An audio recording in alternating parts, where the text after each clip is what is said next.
मी विजय दंगेकर आणि आपण पाहतात लोणारी टाइम्स आवाज महाराष्ट्राचा। तेव्हा ही एक इथं टेंट लावलेलं होतं, एक मला वाटतं एक 4x5 टेंट असेल, ही 4x5 असेल।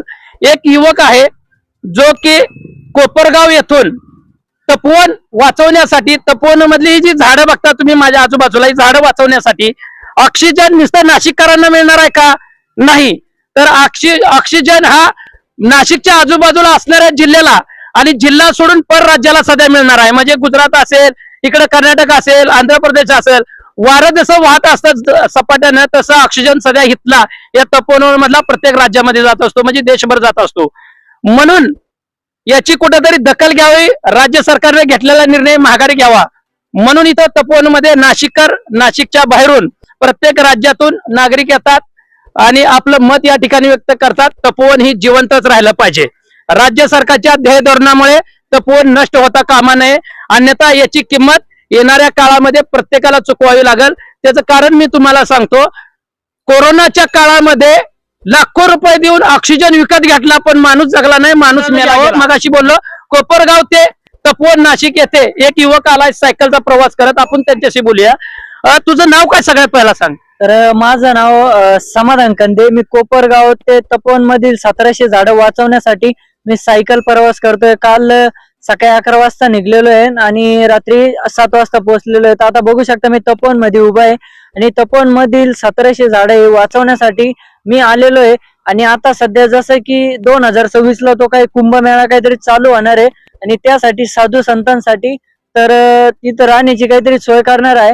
तर माझं म्हणणं असंच आहे सरकारला की तुम्ही हे झाडं न तोडता तर तिथंच जे कुंभमेळा आहे ना तो आम्ही झाडाच्या ठिकाणीच पूर्णपणे भरू, ही माझी अशी इच्छा आहे। आणि सरकारला एवढं सांगू की झाडं न तोडता तुम्ही इथंच कुंभमेळा डबल भरवा, जो कमी भरतो ना तर डबल भरवा ना, आम्हाला एक आनंद होईल का याच झाडाच्या ठिकाणी कुंभमेळा खूप भरलेला आहे। ठीक आहे, जरा कॅमेरामॅन थोडस जवळ घ्या। बघा इथं लिहिलेलं आहे कोपरगाव ते तपोवन नाशिक सायकल प्रवास। जवळजवळ किती किलोमीटर आहे कोपरगाव ते नाशिक? नाशिक ते कोपरगाव 100 किलोमीटर आहे। 100 किलोमीटर आहे। इथं काल आला, अजून किती दिवस राहणार आहे तिथे? तर आजचा आणि उद्याचे दिवस राहणार आहे। बरं, तुझं इथं टेंट बघितलं, तुझी जेवणाची व्यवस्था वगैरे काय?